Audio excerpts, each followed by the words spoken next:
University. So in the past, that 16, 17-year-old that verbally commits to a Division I school, that happens kind of from prep school usually. Really hasn't happened from AAA midget up north, because after conversations and such, it was felt that those kids are going to go play in the CHL, so they're kids that they can't get anyway. Do you think, I'm curious to see how it's going to be, if that will make any kind of a shift, if they will try to get commits from those kids at the young age, knowing that they're going to go play in the CHL, which is great developmentally, and then bring them in from there. I was just thinking about that the other day. I wonder how that's going to affect things. I think like Gene Riley used to come and stay at my house when he was recruiting for the various Div 1 schools. Yeah. And he went to junior A games because, the major junior guys couldn't go.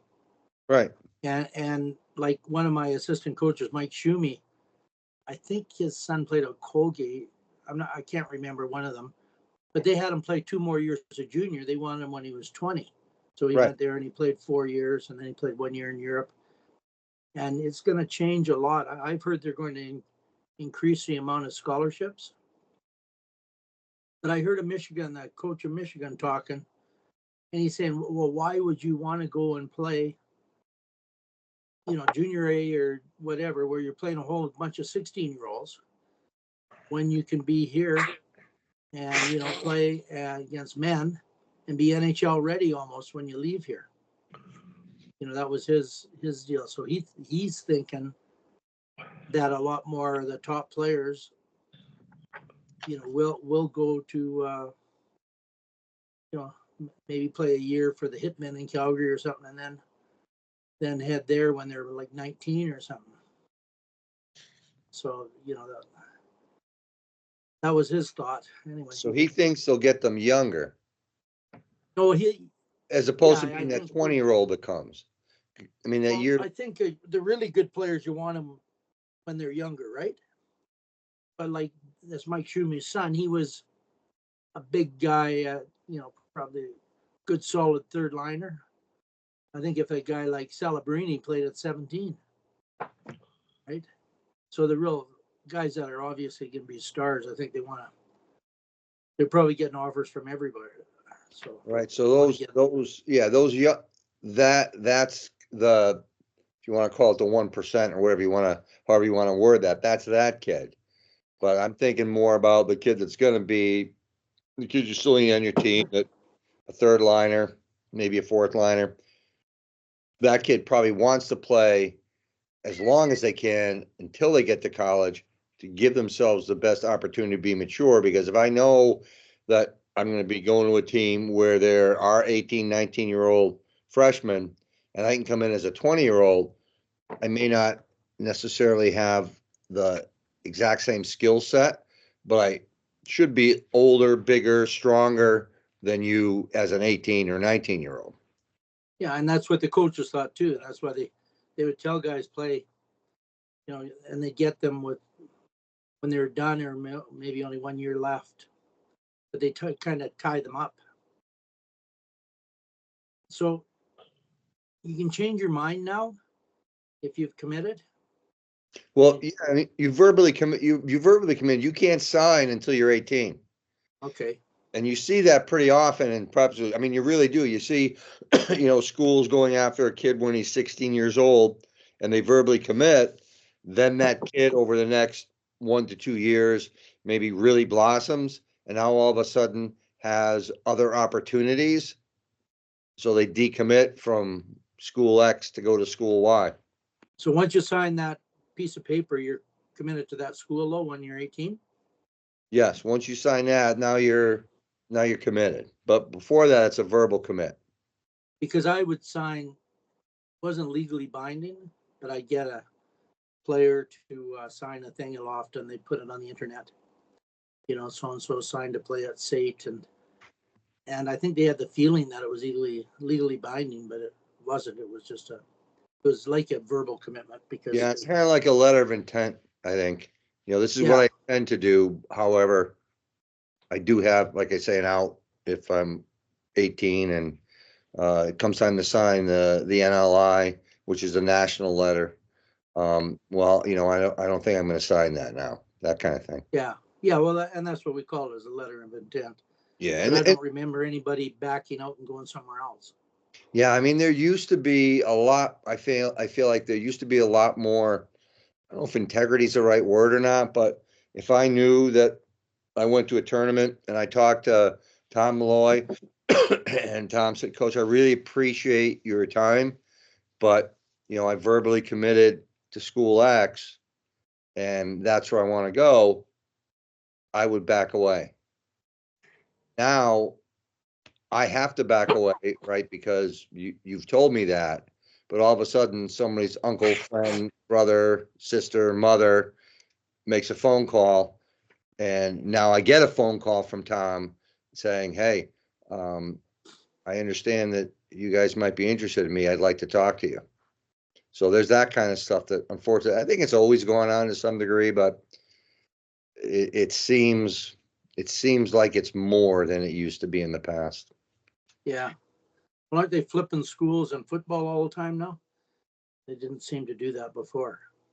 Yeah. So, and here's the thing: it's got to be incredibly frustrating now, I would think, to be a Division I NCAA football coach, and you make a bowl game, right? So you're Yeah. excited, right? You're in a bowl game. We've been together as a team all year, and we're set. We're ready. Let's go do this. And then you get 3 or 4 of your better players saying, "You know what? We're not going to play in the bowl game because it's draft year this June, and we don't want to get hurt." Or I want to go into the portal because I had a great season, and now I want to play at school X. I want to leave here. So there's that going on. There's a lot of teams that, unfortunately, when they get to the bowl games, they don't even Yeah. have the whole team because their better players have decided they're not going to play. Guys, I think we're missing one piece here in the whole conversation. You're all talking about the top end, the guys that are going to go to the NFL, the NHL. Yeah. You're not We got talking to talk about about them education sometime. and the student athlete. And I think that there may be some schools that'll operate with integrity. And I don't know, is it that corrupt now that the salaries of football players and hockey players are going to be as much as in the American League or more? Are they going to make $1 million a year as students? And are they, in fact, going to go to classes and take realistic courses and get an education that's going to help them? I don't think that's going to be the case. So, if the spinning wheel of competition for talent continues, I think the major junior kids, the kids that when they turn 18 that are played at 16 and 17, they might go to the NCAA because they might further their improvement as a player than playing major junior. But I don't know it's going to change too much, but Well, here's an example of that. So there's a player that plays for UConn women's basketball, and really a good player, one of their top players.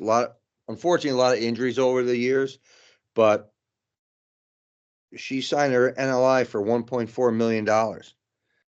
So here's a kid that is a millionaire as a junior, senior in college. So yeah, I mean the money is there. okay. So it is. I'm not calling that corrupt because that's the rules that have been set, and if the rules are the same for everyone. Yeah. Right. I think corruption is more when we're doing something, backdoor kind of thing. Yeah. So the money is there. It's big in basketball and it's very big in football.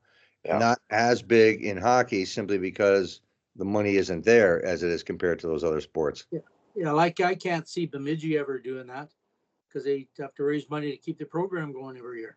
Well, that's it. Exactly. Yeah. Yeah. So it's interesting, but it is that, and like Tom said, there is, we do spend a ton of time, rightfully so, on the youth levels, the aspirings, but there is that group of athletes that have gotten there, and now they're kind of running the show in many ways. Of now they're deciding that I've been with you guys all year, like football, been with you all year, but now it's time to take care of me, which I think is a little sad in some ways, but it's kind of how It's the kind of world. against the philosophy of sport, eh? Yeah. Yeah. Yeah, it's a me philosophy versus a we. Yeah. I think the problem starts in hockey, in Alberta, not so much in Ontario. We have a draft, a Bantam draft, an under 15 draft with the Canadian Hockey League or Western Hockey League in the West. That draft, the effect of it filters down to minor hockey, and an absolute distortion of perspective for minor hockey players and parents aspiring to get drafted, and having this ulterior motive for playing the game. And the reality is, it takes away from the purpose of the game. Yeah, no, I agree with that 100%. That's what, 15? That draft is at age Yep. 15.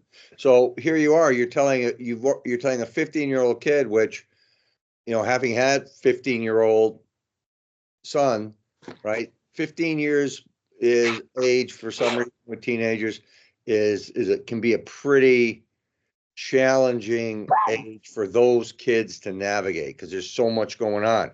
And now you're essentially telling that kid you're a success or a failure at that point, which is it's tough enough being that age and then throwing that on them when they got a dream and all of a sudden they feel like, well, I'm 15, but I haven't made it, which is so far from the case.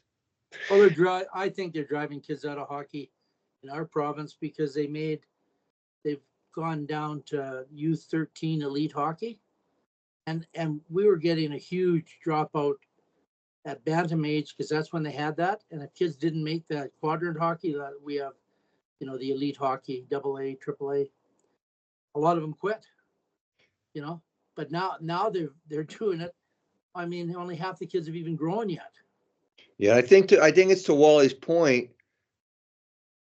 Why are you playing that game then? Like, so you're telling me you've played this game since you were little, and when you were out on the pond or you were 7 years old or 6 years old, you were playing just because you love the heck out of the game. That's why you're playing, and you're with your buddies, and it's a good time.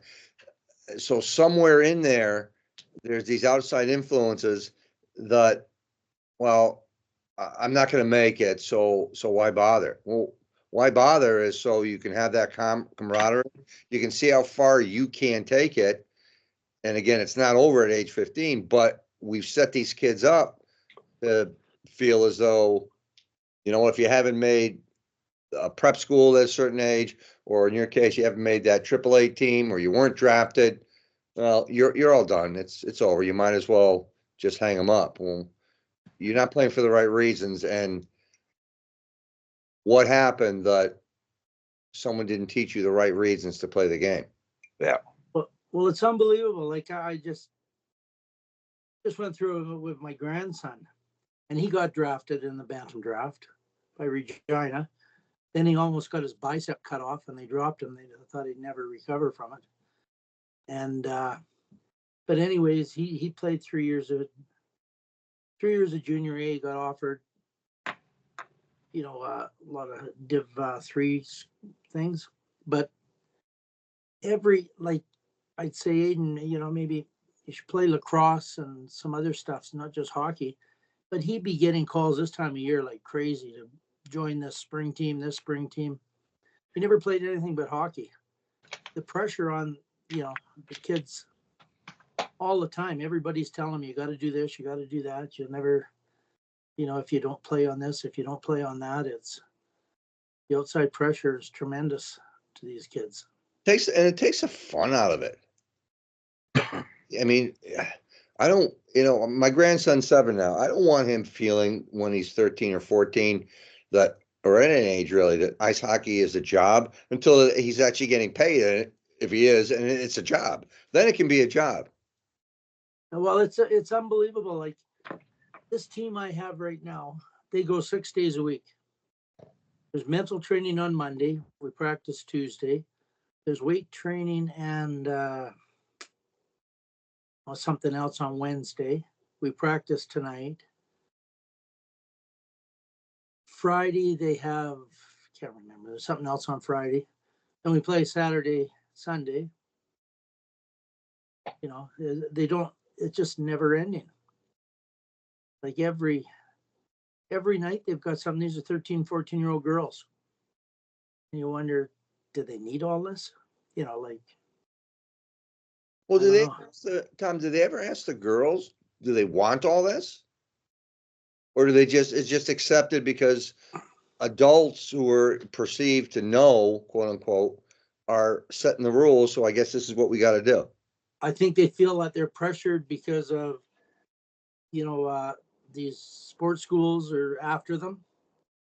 And they have this outlaw league that's telling them they have way better program and way better coaches and way better everything. And like one team outside of Calgary got a lot of players. The rest of the teams are really weak. They're winning games like 12-0 because the ones from Calgary that went there basically were ones that didn't make our teams. But they got, so there's all this influence. And now Hockey Canada or Hockey Alberta might go to the spring hockey philosophy like you guys have. Because right now they have to play for us if they live in Calgary. They have to play in their area. They're ready to drop it like spring hockey where it's a free-for-all. And you guys have that too. I remember picking a team down in California. This guy brought me kids from Chicago were trying out for that team. Yeah. So I think it's really good you have to play in your own region. I mean, 13, 14-year-olds, just run a good program for them. But, I think that making this elite stuff younger and younger when most of the better players are just the kids that grew earlier. There was a Bantam team practicing before us the other day. And, kids 5'2" and kids 6'2" on the same ice because that, what the size difference at that age, eh? Yeah. So, Tom, something came across my feed a couple days ago, and there's this company, I won't mention the name, but they do nationwide, a lot of companies do it, nationwide rankings of teams, right? Yeah. This is the first time I ever saw national rankings at the mite level. We're talking 7 and 8 year olds. How old is Mite? Mite is 7 and 8 years old. Yeah, We're we don't talking have the same national names. rankings. National rankings at 7 and 8. So you got the biggest kid and the fastest kid scoring all your goals. Yeah, I guess. It's just the teams are ranked nationally, and I look at that and I really ask to what end. Now I understand as you get closer to Bantam, and there's some value there if you're a prep school coach or maybe these hockey academies, and you're trying to hone in on kids, that there's potentially some value there. We're talking a 7 and an 8 year old that 90% of their problems can be solved with hot chocolate and a donut. Yeah. Right. So disappointing. I even see it with the town organization that I'm working with. Good people, good heart, try to set in the right direction, but still worried about, well, if I move this kid from this team to that team, it's going to make this team weaker, and it won't be a great experience for those other kids. Well, we've all coached teams, haven't we, where maybe the kids weren't great, but we found a way to make them better. And especially at the youngest level, isn't that the goal? Well, philosophically it is for most, but it becomes, I don't know. Well, guys, I think we're wasting a lot of time because it's the reality. Yeah, Sure. we have the brick tournament up here, which is similar to what you're talking about. The best kids will play on those teams for whatever reason, and they're going to get identified, and many of them are going to be the ones that are going to be high draft picks in the end. There's a great number of them that won't even be drafted and might not even get to make elite Bantam teams. But the reality is it's a business. Yeah, and I guess what I'm talking about, Wally, is the unfortunate trickle down to a town organization where most kids will play for maybe their local high school. Maybe if they stay with it through high school, they'll get an opportunity to play some, not NCAA, some club hockey, those kinds of kids, but where the mindset of coaches and parents is it's something that it's not. Like the local organization that I'm working with, good bunch of people, nice kids. I think in the probably 30 some years that I've known about it, well, more than that now, 35 to 40, now I think about it. I want to say easily less than a dozen kids ever played NCAA hockey. And one kid out of that got to the American League. So it's something very different. And that's where the purity of the sport should be there. But because of that trickle down, it really kind of spoils the experience. And I don't think you can change that. I don't think you can. I mean, I have conversations with people, but again, if it's not what they want to hear, and you guys, I think you agree with this. If you're telling parents things they don't want to hear but are actually accurate, they just tune you right out. See, I don't think we spoil the experience. I think we can control the experience by having a perspective wherever you run a program. And Tom, I think in girls hockey Calgary, I think we are going to lose some elite players that are going to go to prep schools regardless, because they think their needs aren't being served developmentally at the elite level in the league we provided, as so-called at the highest level of our association. And I think if we stick with our philosophy of playing the game for the right reasons and the right way, let those players go to where they want to go to become the players they want to be. But let's create an environment a healthy environment to develop the players to be the best they can be talent-wise. And we may not have, kids going to elite universities like NCAA. They may get to the CIS. They may get. I disagree there, Wally. I've coached a lot of kids out of girls hockey Calgary that have gone Div 1. Well, I'm saying now, Tom, the way things are going, back years ago when you coached, there's been more loss of players to prep schools. That's always happened, though. Well, that's what I'm saying. It's happened, and you can't deal with it. So I'm not worried about keeping the best players anymore. I think in Calgary we have this 14-year-old playing under 18. I'd be surprised if she doesn't go to a prep school next year. And that's too bad for our program because we gave her a year of experience at under 18 AAA. But because everybody's getting to play all situations in the first half, I think the team isn't viewed as being an elite team. And so those best players, in the parents' mind and in the coach's mind, the team isn't winning because the best players aren't playing often enough. And I think they lose sight of the developmental purpose of the sport. And that's what we have to come to grips with, is if we want to coach that way and keep those kind of players and entitle them growing up as kids and not teach them how to be better teammates. And that is elite hockey in my mind.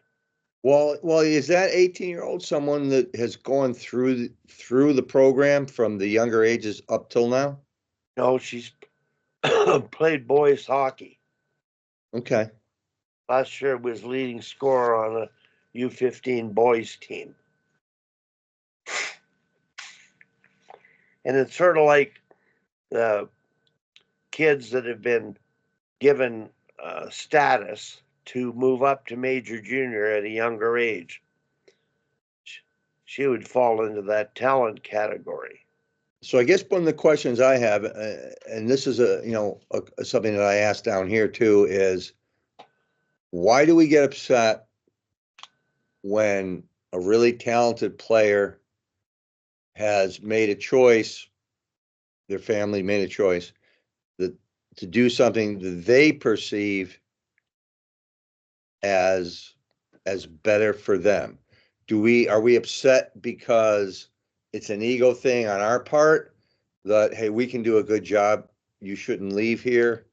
Why do we get upset? Well, that's what I'm saying. I don't get upset anymore. I just say that's the reality. That's the way they want to go for the reasons they want to go. All as I know is, does our association have a culture that knows what they want to accomplish and why they're doing it? Yeah, and at the end of the day, Are they too, trying to only exist to get players in the NHL? Are they trying to get only exist to get kids scholarships? Well, that's a primary goal of elite hockey, but it's how you do it. And the how you do it is in conflict with the purpose of the sport. And I think that a lot of people miss the boat of benefiting from developing complete hockey players that are easier to coach moving up the ladder. And there are a number in the NHL that understand that. And very few superstars understand that, because when they do play at the higher levels, they're given more roles, more ice time, more responsibility. They're entitled, and the others, they accept the third, fourth line roles because that's what you do. And they have a good experience. They learn from it. They learn to accept it. There's nothing wrong with it. I'm just saying, if you're working with that association and a player decides to go, I don't get bent out about it anymore. In fact, right now, I'm looking at how many players we lost last year, Tom, that were in your U15 league that went to prep schools because we didn't have guarantee enough spots for them on AAA teams. So good for them. They're Yeah, gonna, I think some of them went because, in what I saw, is their parents were pains in the butt, and people didn't want to take the kid on, even though the kid's great, but the parents are. oh, there's no doubt about that. That's in keeping with the philosophy of not realizing that you can't change behaviors. When you pick a team, you pick a parent. Yeah, youth hockey, you certainly do. yeah, yeah. And we had a coaches meeting the other day, and there's so you can move players until December 31st here, right? Let's say you're playing on the B team, and right now you've scored a ton of goals, and it looks like it should be to your benefit to move to the A team. You can do that until December 31st. So that's happening now at the youngest level a little bit. There's a little bit of restructuring, and there's some coaches that are upset about it because they're quote unquote losing their better kid. And my point to them was, I looked at them and I said, shame on you guys.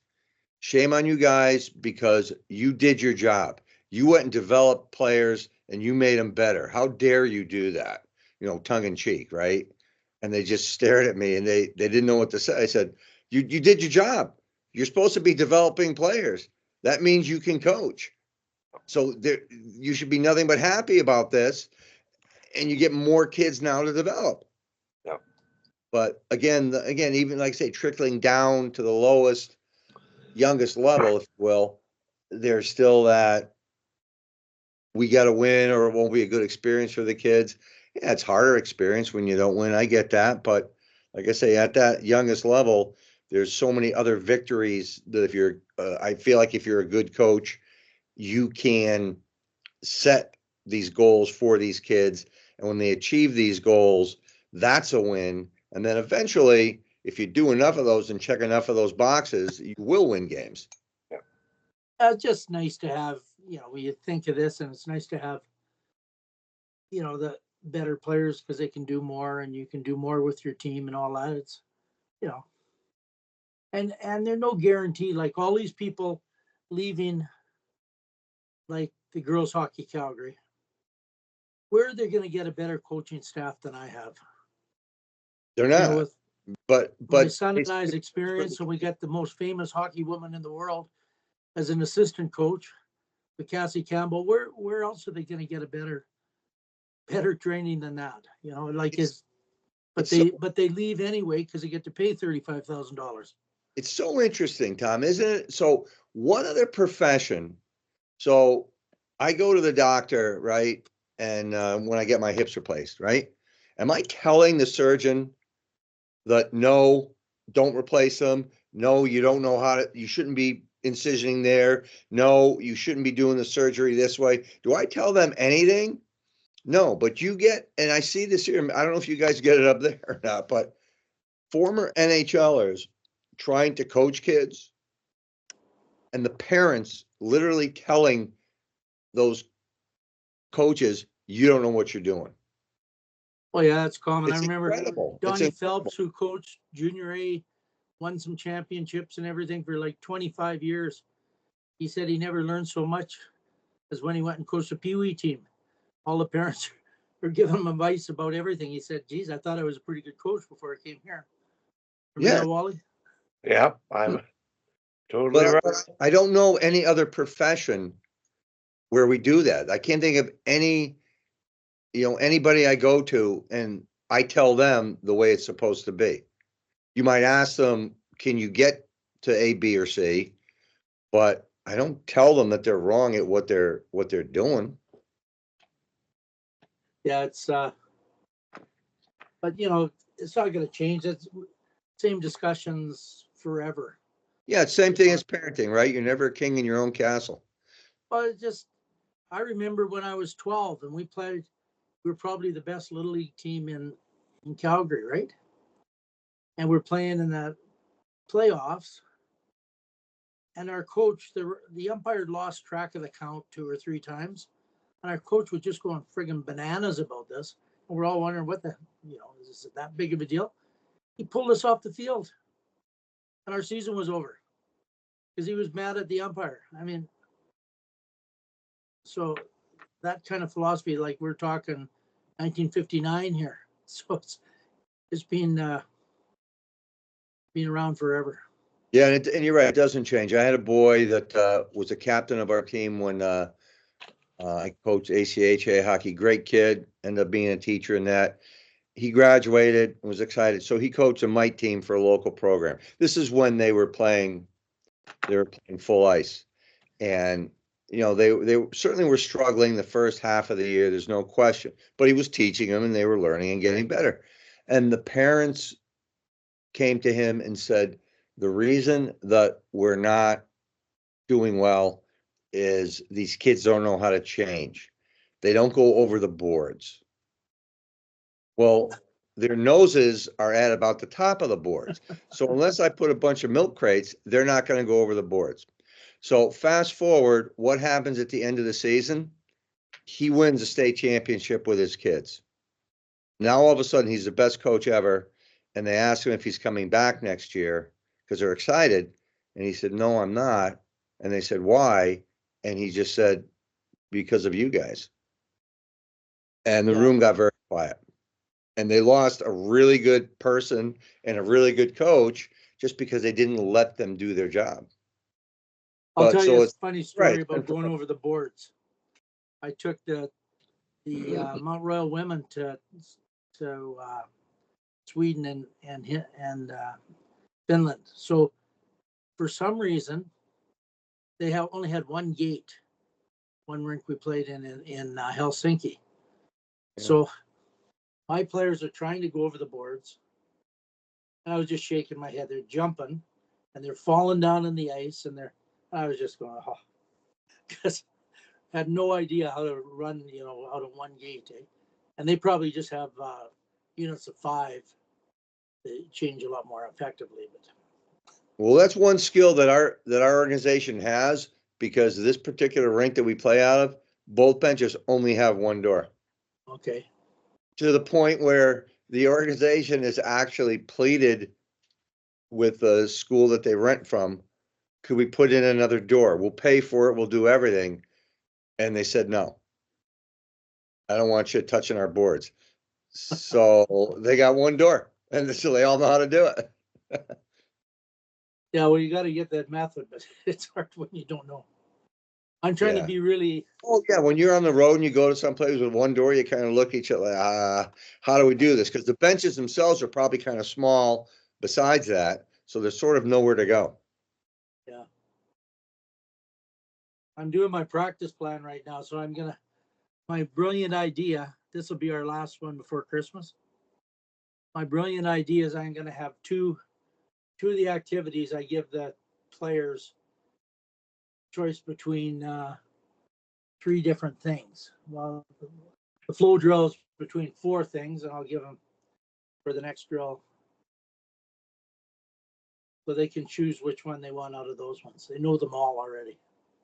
Yeah, which is good. So you'll find out what their favorite one is, and it'll be interesting, like what that drill is, what it's supposed to accomplish, and why do they like that drill? Do they like it because it's supposed to accomplish? Do they like it just because it's fun?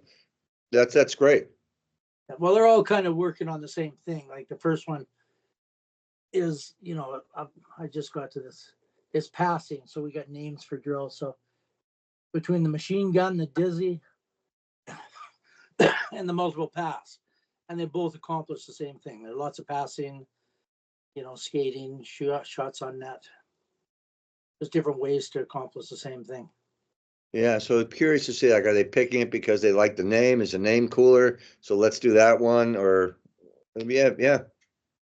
I think they're going to choose a machine gun because they always get excited when we do the machine gun. All right, there you go.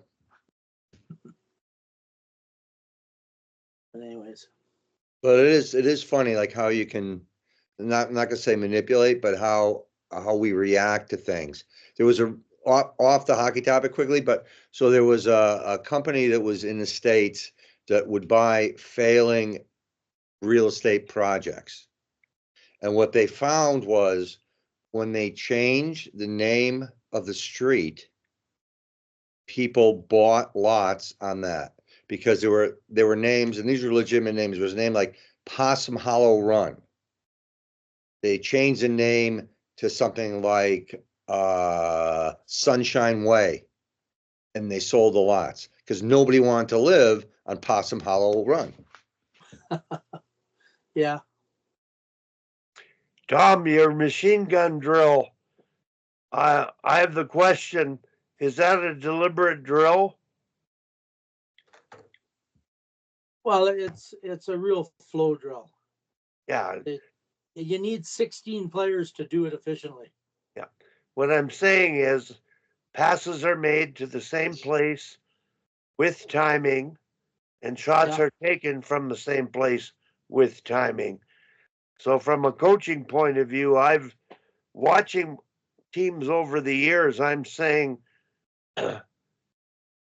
the greatest need for them is to play more games under pressure than do those kinds of drills. Because we're going to be playing games, but I'm not saying you're not. I'm just saying you're repeating that drill, yeah. and watching teams play, and not many of them do enough competitive games. That's my observation watching practices primarily at U13, but also at U18. I watch more U18 practices. Coaches are used to deliberate drills. They do them and they flow good and the kids like them. And back in our day, we did flow drills. But my daughter, we never did flow drills when I grew up. well, my daughter played field hockey, and she also ended up playing hockey and ringette. And she said to me, "Deliberate drills are an absolute waste, Dad. There's no thinking involved." And she's right. In her mind, she had skills and needed to develop them under pressure and make better decisions. And that's the difference, is being able to execute quicker with less time and space. I agree about the game, and you know that I use games all the time. But the thing is, these are technique drills, and they need the technique of making passes while they're skating, taking the puck and timing, and they're getting a lot better at them. So, as you get better, like when the NHL does a lot of these drills I do, they do them for 3 minutes. I do them for 10. They do them so players get touches and stuff like this and to warm up. I do them for those reasons, plus to develop the skill that they can actually take every pass and, they don't bounce off their stick, especially the backhand ones. And, so a different purpose to everything. But it's all why you're doing a drill. Yeah, I think too, Tom, right? And while if you're communicating to them the reason we're doing this deliberate drill, I used to do one. They were maybe 15, 20 feet apart, two lines, and it was a drill where you just pass and follow, right? So if you look at that on the outside, right, this is boring drill. Why are we doing this? What we're doing is so we don't catch a puck and handle. We catch, keep it on our forehand, move it. As we're doing that, our feet are moving and we're getting to our spots as quick as we can. So we're working on knowing what we're going to do with the puck before it gets to us. We're working on those quick first 3 steps to get to our spots, right? But on the outside, just looking at it, it's like, well, what's the point of this? So I think the communication piece it's different. Like the kids got to know everything today. They have to know the why of everything. And it does make it easier. And in some ways, I think as a coach, it's kind of more fun that I can tell you what you're going to get out of this drill. You think this is a mundane drill or a boring drill or a mechanical drill? Well, here's why we have to work on the mechanics, Tom, like you're saying, is, okay, we can make a pass, but can we make it more accurate? Can we make it quicker? Like, how do we challenge ourselves? So then when we do the other pieces of our small area games and that, everything's happening quicker, which is going to help us in the games. Yeah. I guess I'd like to move to a small game where they have to use that same skill, but now they do it under pressure. Yeah, exactly. That's kind of the sequence I do on things. Yeah, my point is observing practices is, are those games truly competitive where they have to think? Or are they just going through the motions? Because I think they do the deliberate drills too well, and at a point they can't do them anymore because they're bored. So, Tom, I watched your continuous 3-on-2 Thomas drill 2 weeks ago, and it was a deliberate drill. They weren't really providing pressure. It was just a D-to-D, move the puck. The decision-making element wasn't in there. It was just a nice warm-up flow drill. So the passing was. They're making passes, and people are in passing lanes, so they have to not pass to the forechecker. Well, so there is a little bit of there is some reading which one of those players is open, because there is passive pressure. And even on that D to D pass, right? You might ask the question, how come, why are we parallel? Why aren't we hinging? Like, right there. So there's things that you can fine tune within that, I think. See, Tom, when I watched that drill myself, I said, I would have said, okay, the closest player is going to pressure live, full speed, and let one do it, and then let two do it. But it gets down to, are they capable of applying full pressure? Can they execute under game pressure when the game's on? And that's, And we go to games later. well, yeah, I know that. And I understand the equation of and the ratio of that. I'm saying the ratio should go from 75% skill to 75% games in my mind. Once you've done the skills to the degree you've developed them, I would do more competitive things live under pressure than I would deliberate drills. And I know working with the national team that we reached the point where the simple swing drill warm up, they got bored at and we made it random and they got more excited and had to think better and it worked better. But today, watching all the teams practice, I'm saying if they just played more games, and I'm not sure practice is that purposeful anymore. Well, Wally, too, right? If they, like, to your point, you change something within that drill that you're talking about.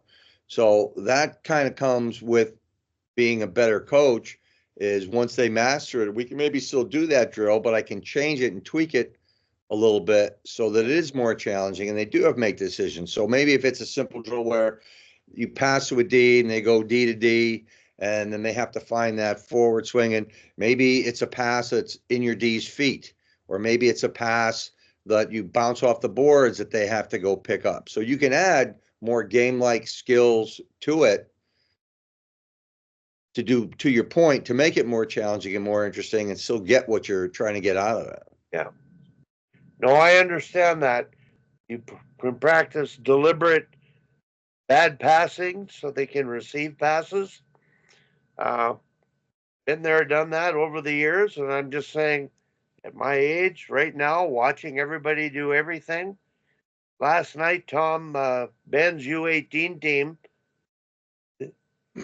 they scrimmaged with Travis's U13 team. They finished up with 30 minutes of 5-on-5 change when you're tired scrimmage. And I saw the U13 girls making decisions, getting their heads up, making plays under pressure against the U18 girls that they weren't making with their own teams.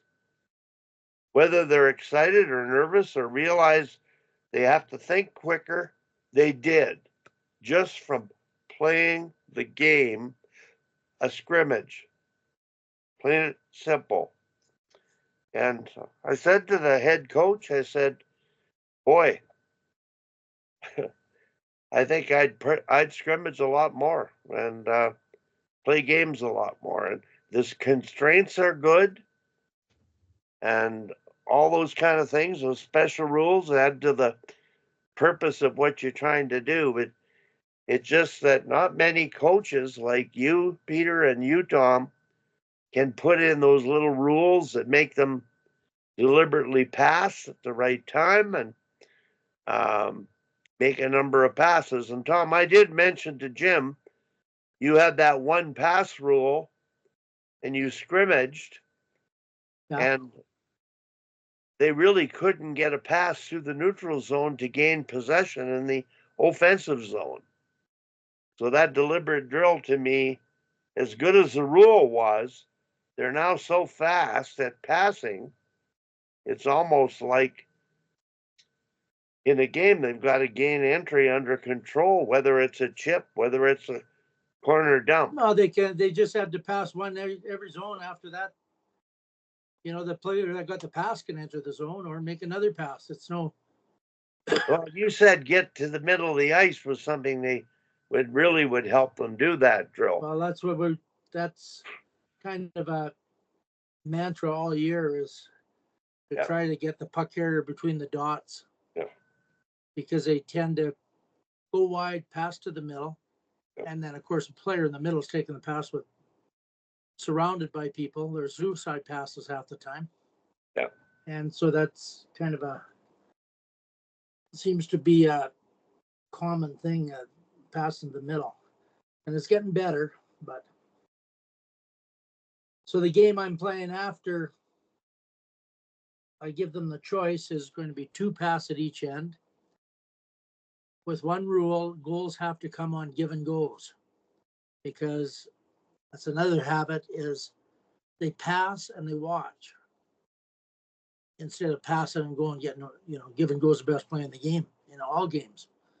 So just to try to, I find 2 pass really good to teach a lot of these concepts to that, or maybe they do scissors or all kinds of things. So I like that. That's going to be the rule. Peter, when he talked about the give and go, 3 years ago, I did a 3-on-3 cross ice with a give and go rule to before you scored. They couldn't do it, U13. But when you play 2-on-2, that's what you do. Yeah, you give it. No, what are you going to do? When you go 3-on-3, it changes the dynamic of thinking, being able to figure out, I've got to get it back. I'm the only other player available. So the U13, I think they have to play 2 versus 2. That rule, give and go, it just happens. That's all they can do, is get it back. Yeah, but 2-on-2 is a great game because you have all 4 game playing roles in 2-on-2. Yeah. Yeah. When I would work with even the prep school and the college guys and try to make sure they understood the why of what we're doing, it was because the drill is give and go. Right now, you guys are playing came and went because you had the opportunity and it disappeared and you didn't move the puck. So that 2-on-2 gets rid of the up came and went drill. Now it's a give and go drill. It's give and watch. Yeah, exactly. I like that came and went. Yeah, that was it. It was there. Sorry, it's gone. Too late. Well, those things they're things that'll make them a lot better players and way more effective. But I just find by putting the constraints within the games, they're doing it under pressure. Yeah. And if they can get that habit, if they can get that habit, they're a much better hockey player without getting any faster, any more, whatever. I wanted to ask, so you guys look at, I sent you a video of Jim doing the Russian big moves. I did. What I said to the girls after, I said, we don't have time for you to get the 10,000 reps you need to do to be able to do these things. And Jim used to stick out down our basement all the time. So you do it at home and you go to the outdoor rink, and all our outdoor rinks are in here now. And, that's where you get better at these things. We can only teach you what you need to work on. And, so I sent them all of the video so they can look. And I also sent the video of Yursinov doing it with our Salzburg players, the under 17 and under 20 teams, in one of our skill practices. Yeah, he does a few things that Jim didn't do, and Jim did a few things that he didn't do. I think with and it happens sometimes, not often enough. I think one of the most satisfying things that comes from coaching and what you're talking about, Tom, about doing the purposeful drills and that, is when the team scores a goal in a game and one of the kids looks at you and says, "Hey, that's what we worked on in practice." Yeah. Yeah.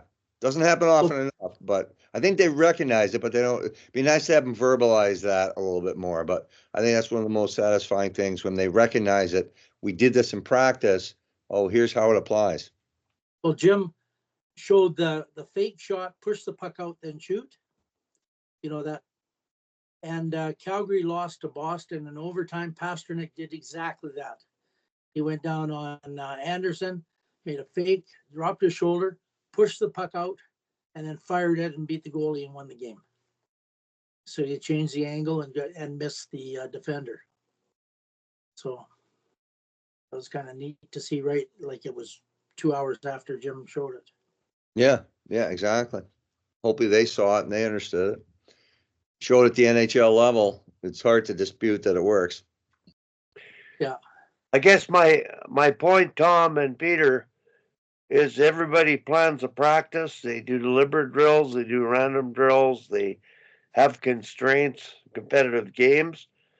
I think the art of it, the most successful coaches will do the right stuff, the right amount at the right time.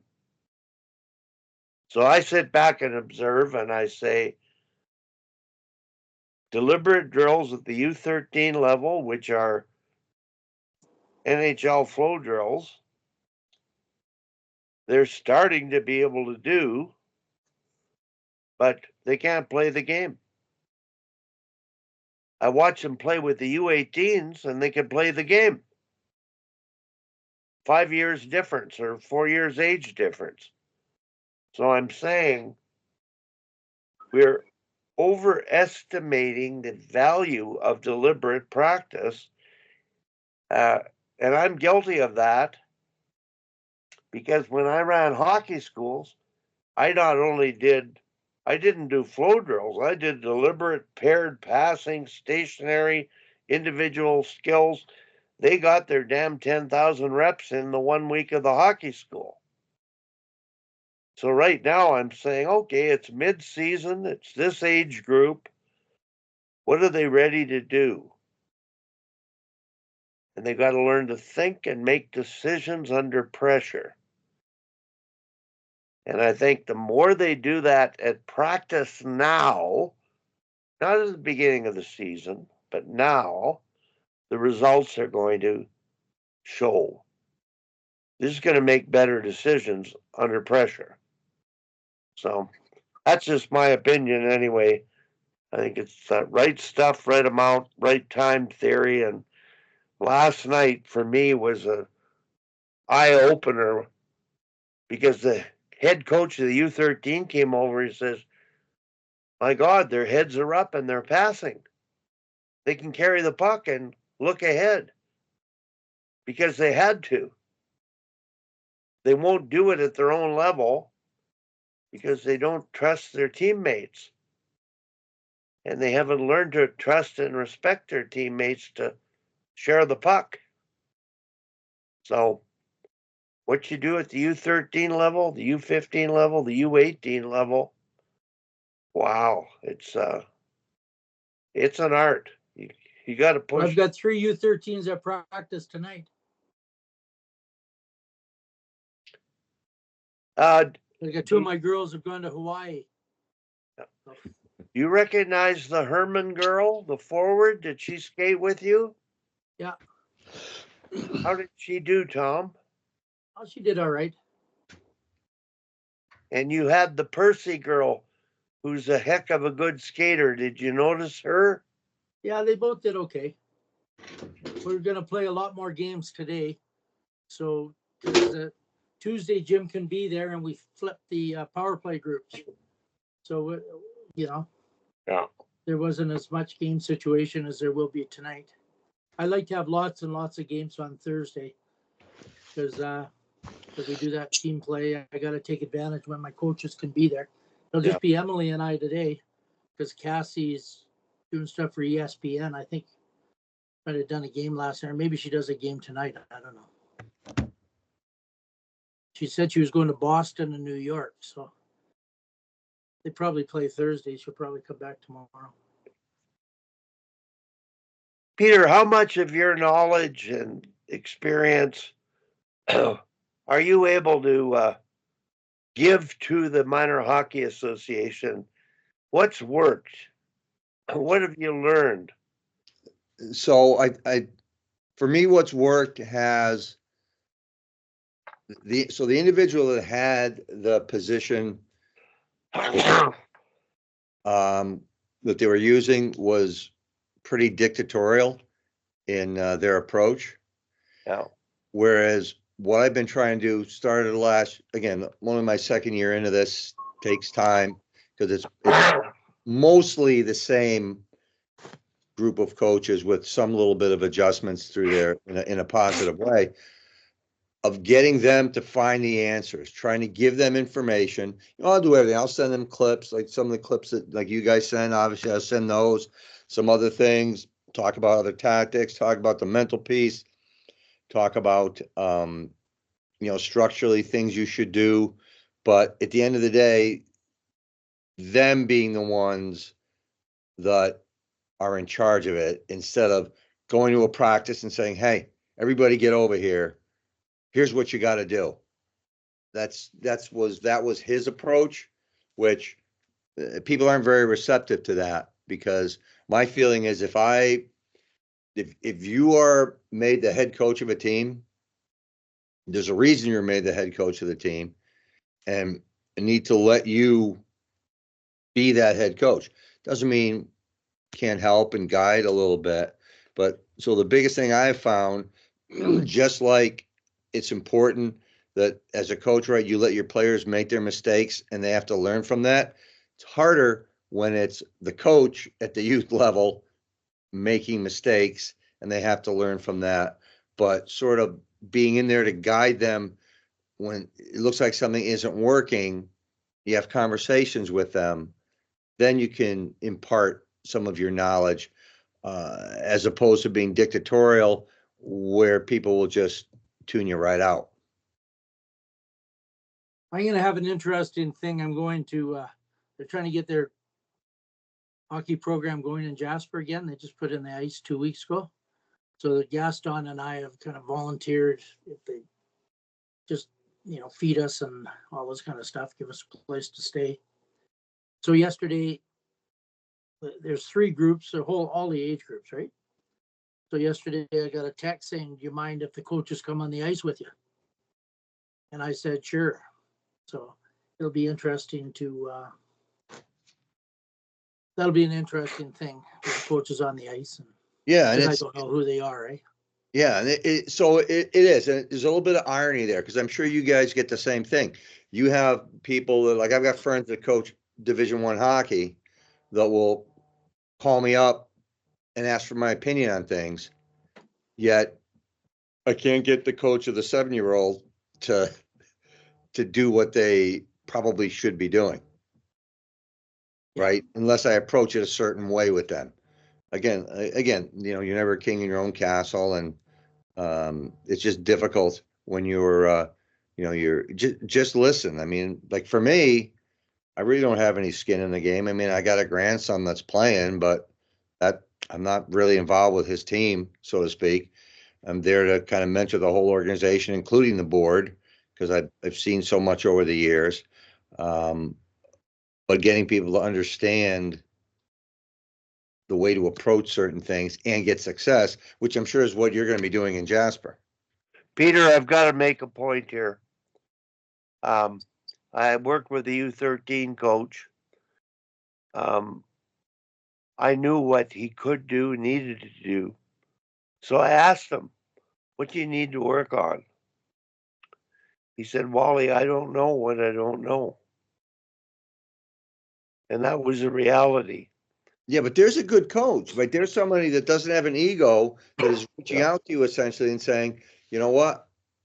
I'm sure there's more to this, but I don't know what it is. Yeah. It's hard here because you get the counter, because you have people who don't have extensive experience, but their egos don't let them move forward in many cases.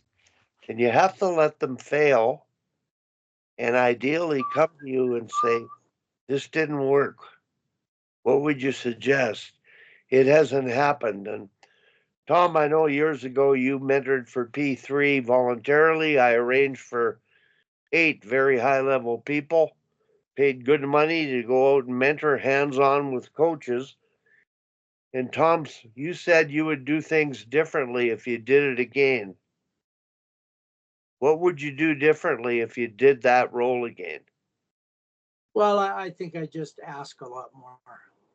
I thought I had an obligation to kind of watch and make comments and, not even know those coaches. And I think they thought they kind of took it as a report card thing. You know what I mean? Yeah. Like, what the hell do you know? You don't know what I did before or whatever. So I would do a totally different approach. What do you think your approach is going to be in Jasper? Well, I've gone there for years. So first of all, I got to find out, this is going to be a little different because before we usually didn't have goalies.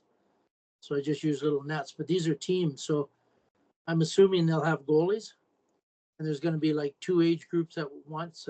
They're going to have 3 skatings in the kind of the morning, and then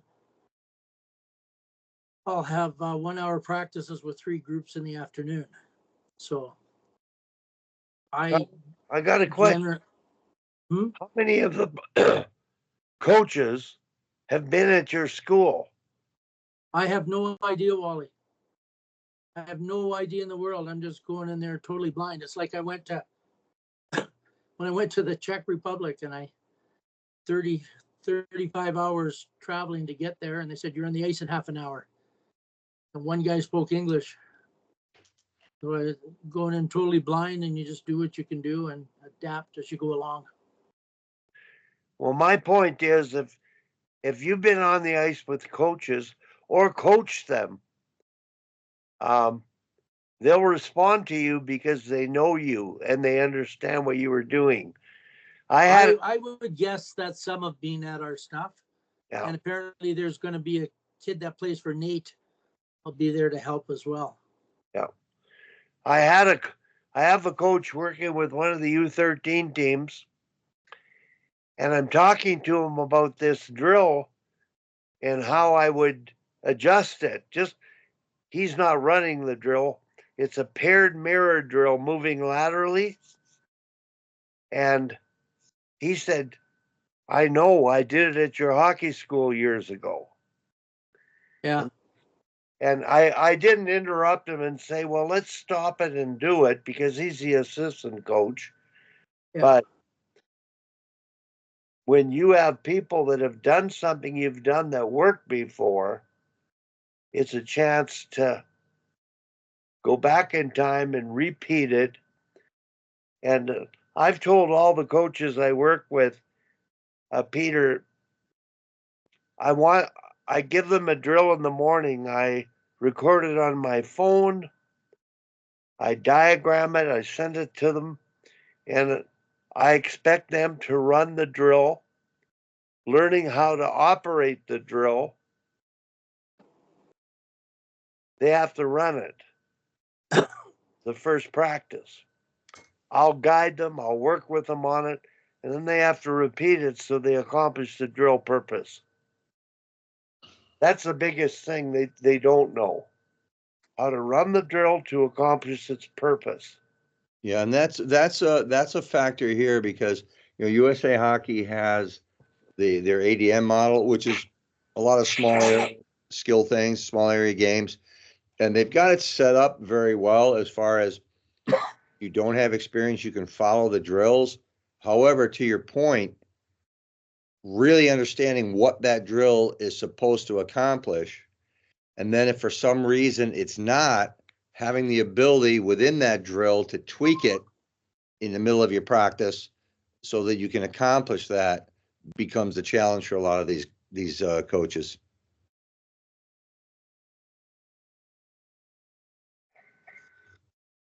Yeah, well, exactly. Yeah.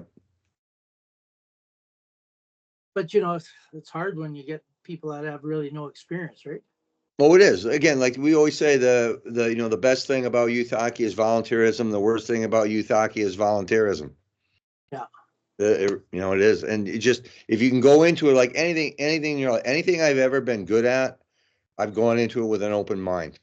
Doesn't matter what it was. In horticulture, right? When I had my nursery, I didn't sit there and say, I'm the only one that knows how to grow a rhododendron. That's it. You can't tell me anything. I talked to different people about, what fertilizers they use, how much water, what their plant growing medium was, all those things. And I always my whole life made that same comparison correlation between that and the hockey player, right? The medium is the situation they're in. Maybe it's not exactly the same as yours, so I got to tweak it a little bit because my situation isn't exactly like yours. Or, you got a player that you can't get in their face because they can't handle it versus, well, you get in the face of all of your players. So I always made that correlation, but having the ability to morph and to change while something's happening, I think is really important. And I think I got that way back when from my dad, who was in the Second World War, and he always said the reasons that the Americans won the war was because if something happened to the captain, the lieutenant could just step in and take over. If something happened to the sergeant, et cetera, right on down the line, where he said the people they fought against, when the leader went down of whatever, the group, the platoon, whatever it might be, they had a radio back to headquarters for them to anoint someone to pick it up and go from there. So the ability to morph and change, I think, in life in general is a skill. My dad said exactly the same thing. Really? Yeah. Right? Yeah, about the Canadian troops. Yeah. When things happen, they could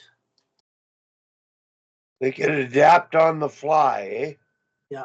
Yeah. That it's saying, the Marines have the saying, adapt and overcome. Yeah. And that's the art. Yeah, and sometimes you're not going to be right? Like you might change something in the drill and maybe you may get worse. So then you got to be able to just change it again, right? Until you find how that works. But you also have to have the ability and the mindset to be able to do that.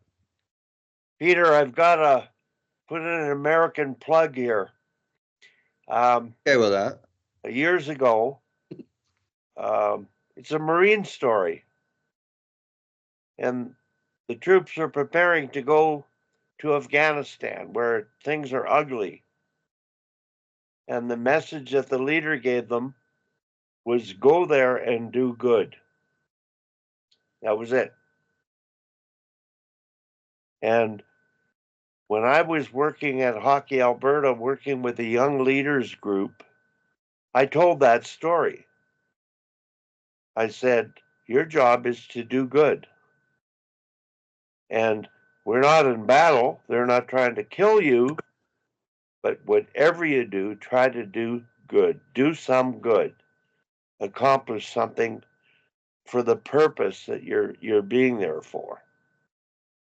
So I really respected that coming from the Marines, knowing what good meant, which was, of course, democracy and the freedom that we experience in the societies we live in.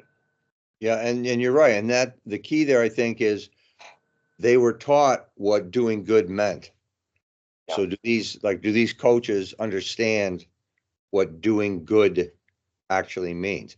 To me, when we had our meeting, I said, whatever you do, if it has the players' development best interest in heart, then you're doing the right thing. If it's because you or a parent want to win a game, then you're probably not doing the right thing. Ken Babby is coaching Team China's sledge hockey team. He's coached Canada for 2 or 3 Olympics. And he talked to me about the American team. He said it's pretty hard to compete with them because they're all ex-Marines, many of them with no limbs, one limb. Yeah. And Navy SEALs and Marines who know how to work together and compete. He said, compared to getting Canadian kids who have played a lot of hockey that haven't had that military training, work ethic, pushing yourself to the limit. So psychologically, they're really behind the American 8 ball when it comes to sledge hockey. Yeah, that's one thing I think my grandson is fortunate. He's got a really good group of coaches for sure, every one of them. But they also have one who went to West Point and played at West Point, and also was in Afghanistan, I think Iraq more than once. Yeah. So he's really good with the kids. Like he has a presence about himself, and he knows what he's talking about. He can demonstrate. He, along with those other coaches, really checked the boxes. Do the kids, like, they obviously, he earns their respect, eh? The way Yeah. the way they communicate, how Yes. consistently they communicate, how there's no mixed messages. No, I mean, he's very direct in the way he explains things. And if it's not going right, he'll stop.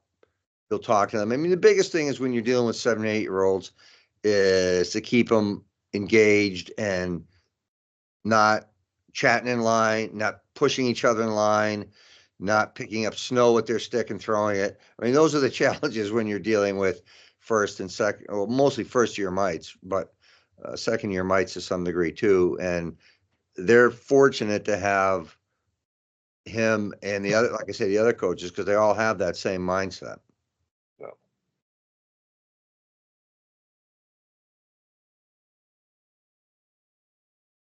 Yeah, I got an email from Curtis Brackenberry yesterday about captains.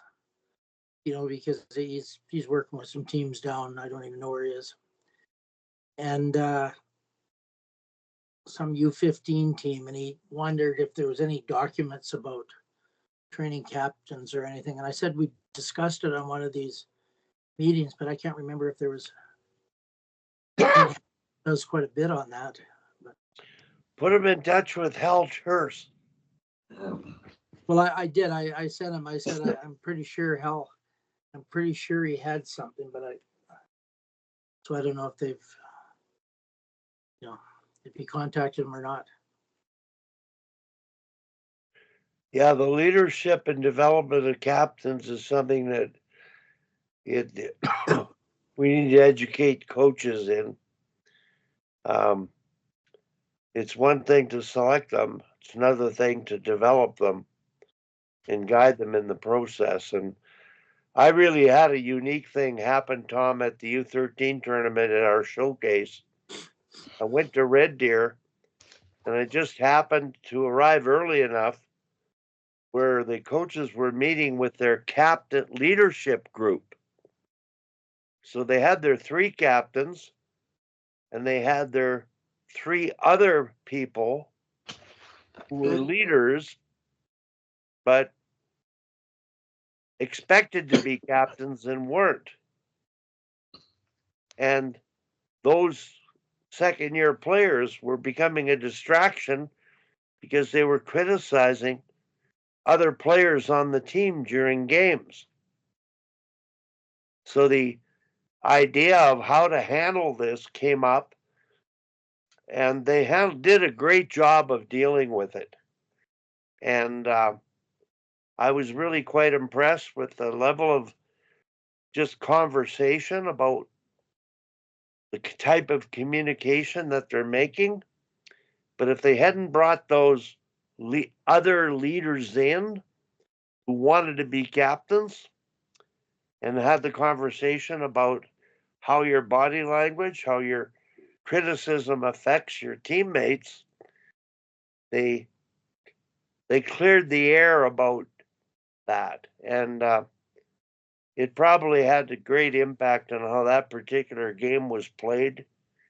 And I think people learning to accept their roles and how important their role is. bad captains can be a problem. And if you pick your best players to be the captain that aren't really good at being positive and encouraging teammates, you're going to have a problem.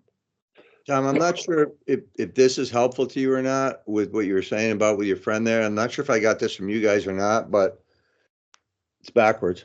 But this is an interesting book by someone by the name of Jeff Jansen, The Team Captain's Leadership Manual.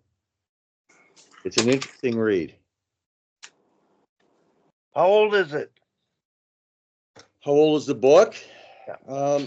The book's pretty recent. I mean, this is trying to see if there's a publication date here. Originally printed in 1968, reprinted in 2001, copyrighted in 2024. Wow. See, that's the kind of thing. And here's one of the coolest things about it. I won't show the picture because I don't know if he can. Well, he has in his book, but the dedication is actually to his mother and what she taught him about being a leader. So it's a pretty interesting book. It's pretty good. Is it written for coaches or players?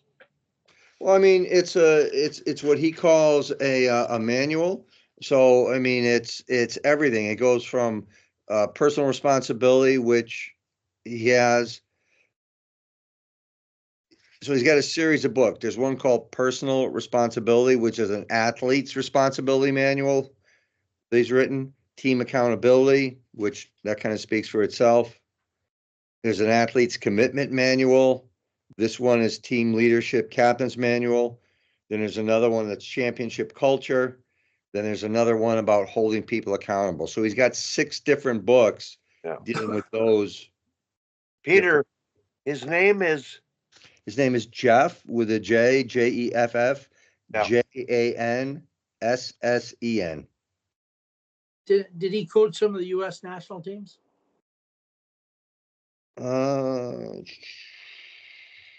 We had a Peter Jansen was sports psychologist for Canadian Olympic teams. And I'm going to get a copy of that and read it. And if it's worthwhile, I'll probably buy copies to give to coaches. Over the summer, they might read it. Yeah, I'm trying to look at, like, he has a bio in the back here a little bit, but it's not. So the bio says that they're considered one of the top experts in sports leadership, has led to the creation of cutting-edge leadership academies at the nation's top colleges, including North Carolina, Stanford, Michigan, Notre Dame, LSU, South Carolina, and there's several more. But it's about leadership, not just in hockey. It's about leadership regardless of what your sport is. Yeah. And he's got a website, which is janssensportsleadership.com. Tom, how are your captains? How's your leadership group? Oh, they're good. They dealt with the thing on a Grand Prairie trip. Some players were saying negative things about other players. One player really didn't like it. Yeah. He left and said, I don't like this, and talked to the captains, and they met players, and I was pretty impressed with that. So I don't know. I'm pretty happy with them. Because I know Emily was talking at the practice I was at. Well, that's what that was about. Yeah. And she talked to the 2 people herself. And it's so nice to have a young lady on your staff that can deal with those kind of issues before they fester and become more serious problems. Because I don't know about you, Peter, but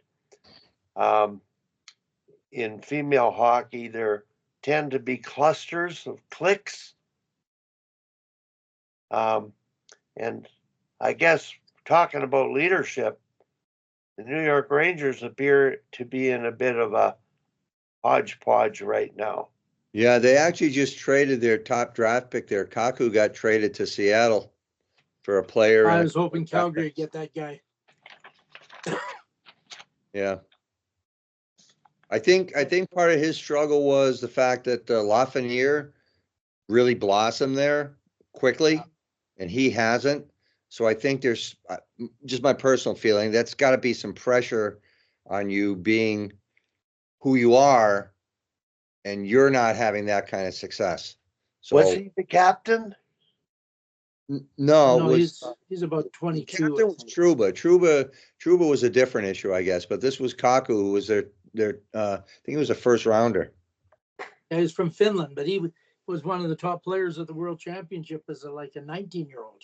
Yeah, and he just didn't quite have the, doesn't mean he won't, just hasn't quite had the success of some of the other players. Like I said, Lafreniere really blossomed. So I think And that 2 years, Lafreniere really didn't do much. And then no, this year, now he's a really good player. yeah, that's what I'm saying. Like, and you see it in so many ways, right? Sometimes a new situation is good for you. Sometimes you just got to really, if you really love that player, they're worth the investment and the time because they blossom. Well, I guess, Peter, the point is they're a bad team. Yeah, as far Yeah, as right now right now they are. I mean, it's a tough situation over the there. ultimate leader, the head coach or the general manager, when you pick people and you see them evolve and grow, your dressing room is going to matter. Yeah, especially at that level, right? And it matters at every level, but for what to be happening there, the GM putting out an email that threw everybody under the bus, it was like the beginning of the end for the team. So you just don't want to get to that point. Yeah, things are tough in New York right now. I mean, the Islanders are in some ways underachieving too, right? And they got to play for Patrick Waugh, who he has a certain level of expectation, and they're not meeting that either. And I don't know if the Rangers will use Laviolette as a scapegoat. So that's a tough one because I got a friend who's actually an assistant coach on that team. So I hope things work out for him and for them. I think egos at that level are probably the biggest issue. Egos are vital at any time. At our level, amongst us right now, and amongst teams within a team, and as a group of coaches trying to work together in an association. Everybody's got their egos and their beliefs, and I think they're all good, but we just want to benefit from the good of everyone. So what Tom does well, I want other coaches to do. When another coach does well, I want Tom to think about doing. And I'm sitting here watching these U13 coaches, so different and so good in different ways. They're just making each other better. Then that's the philosophy. I give them that ground philosophy of their job being to make each other better, and their team to make the other team better. So all three teams are there to make each other better. In other words, beat them and make them better. It's not about being better than you and winning. It's the reality of competition is they're going to push you and you're going to push them, and you can't control the outcome. You can only control your effort, your focus, and your just the respect which you approach the game with. And sometimes it becomes distorted. And that's the best scenario when you have three teams at that level, you're saying, and when those coaches are all on the same page and their goal is essentially the same in terms of development and the winning being a byproduct of all that, those kids are lucky to have that situation, because very often that's not the case. Well, Tom's got the same thing with the U15s. They have 3 staffs, and I actually think any one of the teams could beat any one of the teams on any given night. And it has nothing to do with the talent. They're all functioning at a high level. And I find it really intriguing to see who's going to be the one that happens to be more successful in the end. And I think that's the art of getting the most out of the team you've picked to be the best they can be. And it's lifelong learning. I mean, we don't do the things the same way all the time. And if we try some things that work better than worked before, great. If we keep doing things the way we did and we have success, we understand it works. But part of coaching is, I think, just learning where you're at right now with the group you've got and figuring out what do they need and what do I have to do to make them be better than they are right now. Yeah, and that's the fun of coaching too, right? When you have groups like that, and you have those different staffs, is at the end of the year, okay, why you were really successful? Why do you think you were really successful?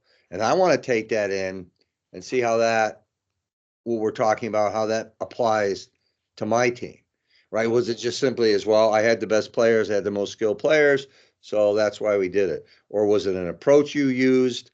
Or were there certain tactics that you used? That's kind of the fun. Like, there must be a fun when you guys are sitting around on that first Thursday having your coffee and breakfast, and you're probably talking about all those kinds of things. So that's really, if you can get to that point in an organization, I think that's really special. Yeah. No, When you I play think a that's team- why we've got a special thing going here. And the DOP, the young guy that's the director of operations, we have the development perspective first, and that doesn't mean players only. It means coaches.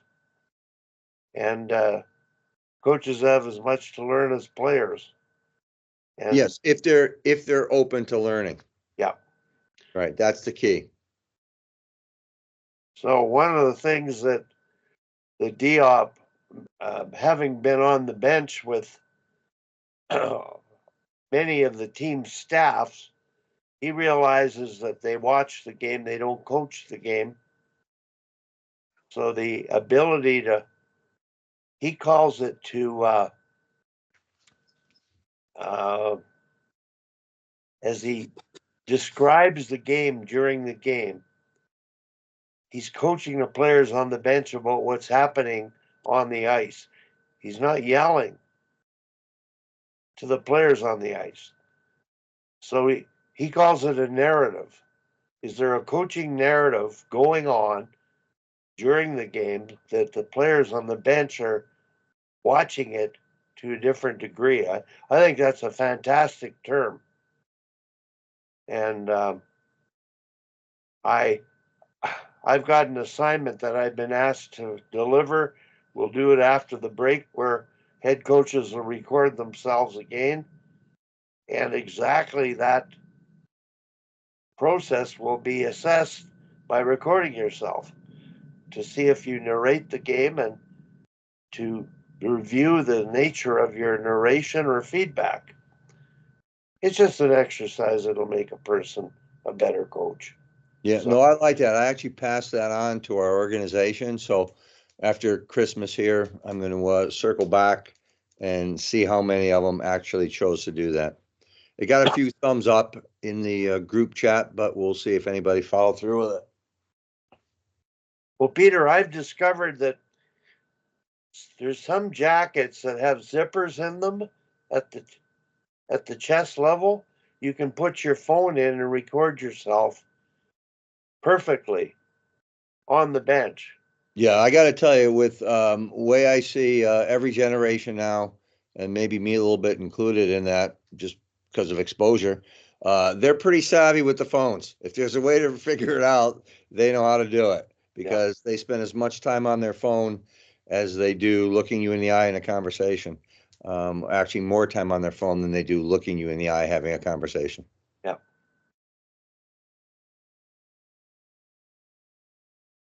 Yes, I'm doing that in my practice. It's going to be a hard practice. Hard practice in what way? Well, they're playing a lot. Well, we finished the last bunch with full ice games and stuff like that. So there's a lot of skating. But they get a day off tomorrow, and then we play one of the Calgary teams. Well, we was talking about we haven't played this year. Like, the other team we played 3 times, but this team has 3 or 4 players that played for me last year, but I wasn't able to get them in the draft. They're all kind of disappointed in me for not choosing them, but they don't realize that you've got someone on your list and the person before you takes them. And that's the way that happened. I only ended up with 1 player on my team that played for me last year. Yeah, well, I mean, in a way, that's a compliment to them, right? Because you developed them, and so now they actually ended up with more people like them. That's probably a good thing. Yeah, there's one we really wanted, and I played with her grandfather, and she's one of the top goal scorers in the league. She is so fast, it's unbelievable. But I'll tell you, there must be something really happening because she goes to the skating coach at Crowchild Arena where I play the plus 55 hockey. Yeah. And the guy trained McCarr. And McCarr sends his skate blades to him to sharpen. Wow. The removable blades. Yeah. But she is an exceptional skater. And I've watched him. He's doing a lot of stuff like Thomas Pacina does, the crossovers and that. And McCarr's edges are outstanding. Dumba played there too. So this place, and Ryan Duncan, who won the Hobie Baker, played there as well. So he's doing something right for sure. Yeah, it's fascinating, isn't it? If you're the equipment guy over in Colorado, are you saying, well, what about me? I sharpen skates. Well, he just does it, Yeah. He must love the way he does it. And Yeah, so I get it. he sends the blades and the guy sharpens them and sends the blades back to him. Yeah. I just found that out yesterday. That's so interesting. It's I knew he's a skating coach, a skills coach, and I knew he'd done that with him, the skills. But he also has a little pro shop there that they do skates. Tom, I'm gonna go $9 a sharpening. That's what it is here. I'm gonna make it a point to go in and see him because I met him years ago. I didn't know who he was. Yeah. He was a parent in the stands of one of the girls at on an Alberta challenge team. Yeah. And he approached me quite a bit, and I sort of brushed him off. I was a little bit annoyed, and I never really gave him the time of day. He invited me to come and watch what he does. Yeah. And I never took him up on it, of course, because I knew it all. And I found out later that he did work with the car. And I said, well, gee, he must know what he's doing. And then you brought his name up again. I haven't thought about him. And you mentioned Ashley, is it? No, what's Ainsley. her? Yeah, Ainsley. And I'm saying, holy cow, this is worth studying to find out what he does differently. Whether it's the edge work, I know the edge work he does is remarkable because McCarr's an example of it. And you've just provided a testimonial with Ainsley. Well, she just blows by people. Yeah. She is so fat and she shoots hard too. Yeah. And what's this guy's name again? I don't even know what his name is. I'm gonna find out, Peter. Crowchild Twin Arenas in Calgary. And you know what I'm gonna do, Tom and Peter? I'm gonna see if he'll come on our show to talk about what he does. Yeah. Good idea. That'd be great.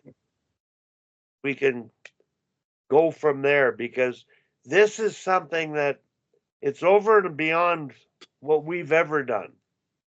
You know, we all done different things and good things that work for us. I'm watching this Riley Hearn guy.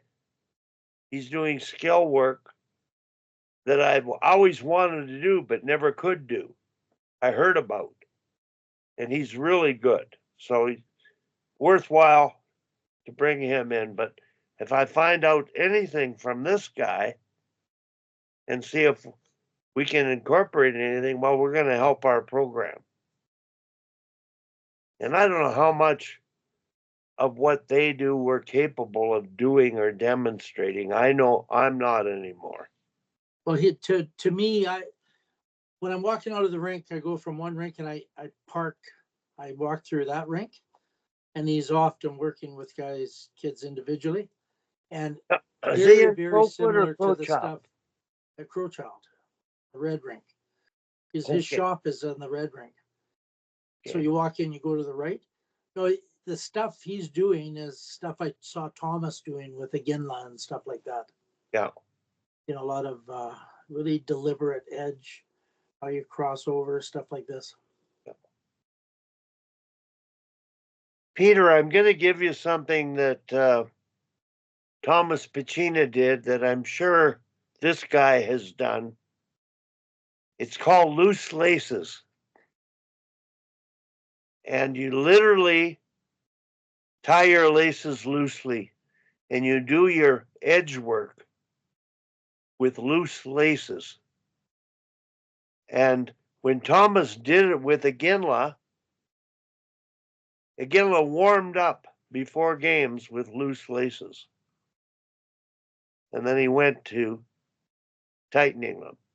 Yeah, probably 30 years ago, when my son was playing AAA, we played a team from Russia, and every one of them was playing with loose laces, and they skated circles around our kids.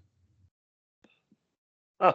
And they said, yeah, we don't let them tie them tight until I don't even remember what age it was. Well, Ken Nielsen would practice often without his laces done up. You'd have to have pretty good fitting skates to do that, though. Good fitting skates and strong ankles.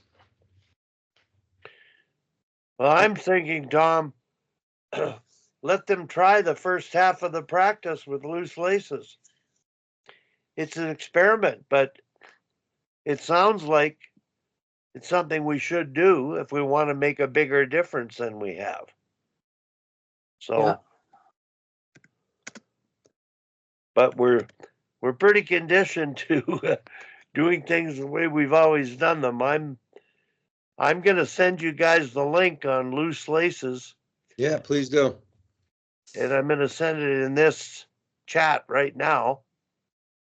Yeah, find out too. I'm so curious to find out who that skating coach of Makar's is. I wonder, like Crowchild Twin Arenas in Calgary, and he's got a shop, so it may give the name of his. It's not very big, eh? It's just a little place where you do sharpening, and you can buy a few little skate things there. What's the name of the rink? Crowchild Twin Arenas. Pro or Crow? Crow as in a bird. It's an Indian name. Oh, okay. Crowchild. Yeah, makes sense. I'm trying to figure out how to share. There's the chat. Here comes the share, you guys.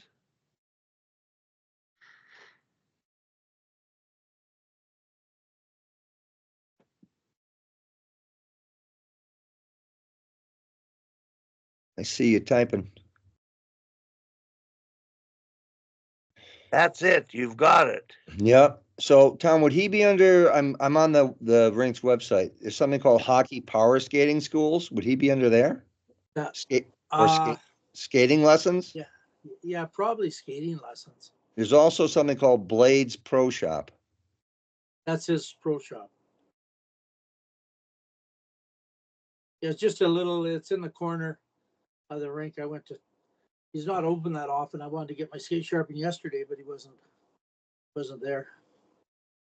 Tom and Peter, if you look at the chat, Thomas Pacina's working with a kid that was playing junior hockey at the time, and the loose lace stuff, I videoed this, and I think I did a little voiceover, but it's everything we've done with edges, except with no laces. Very loose laces. I don't know whether you have to do it much more to get the result.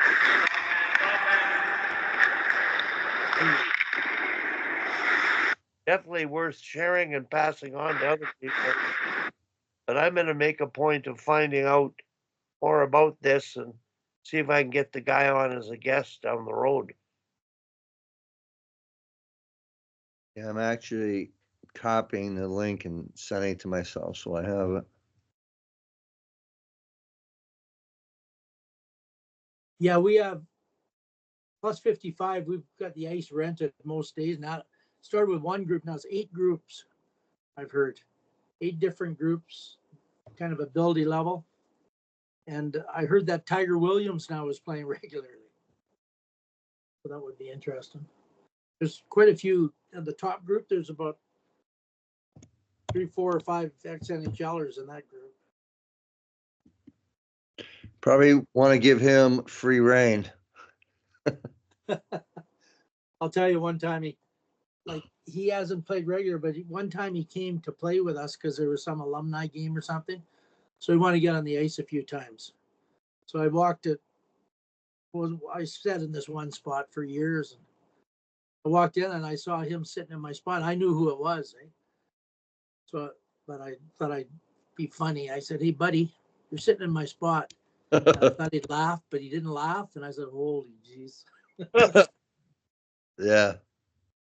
But we had a big party after, and I got along with him pretty good there. So he was making fun of college players and coaches the whole time. Yeah, I bet. Tom, you only have one game this weekend? No, we play 2. We play Fire White on Saturday, and we play Okotoks on Sunday. Then we're done till January 4th. When There's do a few you of the play players are gone Shayla? already. What? When do you play Shayla, the other team you haven't played? Kinds of emails from. We just look here. Our team Snap knows everything. Saturday, December 15th, 12:15 at Max Bell. December what? Saturday. This 2 days Saturday. from now. December 21. What time? 1:15? 12:15. Okay, I'm coming to that. All right. It'll be interesting. We practice killing they use an umbrella power play. We Yeah. practiced killing that a little bit the other day. I got a question on this power plays. West Jardine coaching his son's U18 team. Yeah. He said the 1-3-1 isn't working. What would I suggest? So Tom, I think I sent the link of starting with the overload, 3 on one side and 1 in front and 1 in the slot, which could morph into an umbrella if you want, or work a give and go and roll at the bottom. It's just a setup point. And I'm curious. You say she plays a 1-3-1. I'm saying No, she plays an umbrella. We umbrella. play a 1-3-1. Now you play a 1-3-1. Who's your bumper? We've been switching. We've rotated everybody, at different positions. Jim and I were discussing who the best bumper would be yesterday. We have 2 power plays. So this isn't the final one because two girls that went to Hawaii would be on the final one, but they can't really play if they're in Maui. So Tom, with your bumper there, what is your plan B? Right? Because I mean, I'm always curious about that because at some point, right, the other team knows that okay, they're looking for the bumper. We're going to take that away. Like, what's your plan B and C actually? well, we have all kinds of options. So the bumper is just one of the options. Right, because I've always found like if you can try to sell them on, hey, they're looking for that player, and you can get them to cheat that way, it opens something else up. Well, yeah, like Jim, like they kind of, when he rotates them, there's always some players that played on it before, right? And they were working on even running a faults give and go off the boards with the low player and a flanker, and then the D, the point player sneaking in behind and passing to that player. Yeah, honestly I love that. That was one of those moments. So um, we played a game against a team, a Division III team that at the time was nationally ranked, I think in the top 20, and we worked on that all week where player would come through the dot. His job was to lift the opponent's stick to let the puck go through, and we had that backdoor defenseman slide down, and we scored a goal. We ended up beating that team, I think, by 1 or 2 goals, as it turned out. It was just one of those really good days. But when that defenseman came to the bench, he said, hey, we worked on that in practice. So that was like one of the better games I think that we've ever played. But yeah, I love that. I think that little bit of deception in there because guys get so, it seems like teams get so caught up in, well, this is what we do. We have this is we have to get it to player X or what, and you get nothing. I mean, I saw our university team play. They played the first place team. They're second to last actually right now in their division. And they swept the weekend, and that team went first place team who came in at 25%, 24.8% on their power play coming in, first in the league, best in the league. 24.8% is pretty good. Went 0 for 9 on the power play that weekend because they were just looking for that one play. But once it was taken away, they didn't have anything. Yeah. Well, I'll tell you a story. The second year I was with University of Calgary, we're playing University of Alberta in the playoffs, and then only the top 4 in the country went to the Toronto. And they had a 40% power play or something, and they ran the same plays, the left of the goalie where their left-handed shots, they did low plays. And on the right-hand side, they just did a rotation out of the corner. The pass player at the hash would pass low. That player would cycle up the boards, pass to the point, and those 2 players would go to the net, and that player would shoot it. And they did it every time, and that was the real days, of making video. Yeah. And Willie Desjardins was a head coach, and I was telling him they do this all the time, and he says, "Nah, I don't think so." I said, "Willie, will you watch the video?" And I had 10 minutes of their power play. So we went in the playoffs and we adapted and we did a low press, which gives you a low 3-on-3 on that one side. They did the low plays, and we did a high press on the other side where they always pass to the point, and we played them a 2 or 3 to go to the Nationals, and we beat them, and they didn't get a power play goal.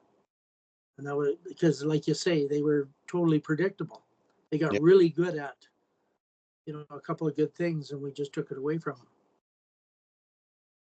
Yeah, and when you're coaching, that's the fun stuff, right? That's fun. Well, I talked to Jimmy's friend of the power play, and I said, speaking to what you're saying, I said, now that they know they've all experienced a 1-3-1, now Edmonton, their Gulletson that coaches, he coaches shapes. So it doesn't matter if McDavid is here or whatever, they rotate where they go, so you'll see them rotating. They'll be in different positions. The shape is pretty consistent with the 1-3-1, but they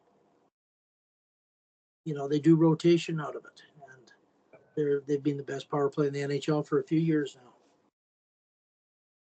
See, Tom, I look at the 1-3-1. I don't see anybody having a bumper. Like, what's the job of a bumper? What skills does he have to have?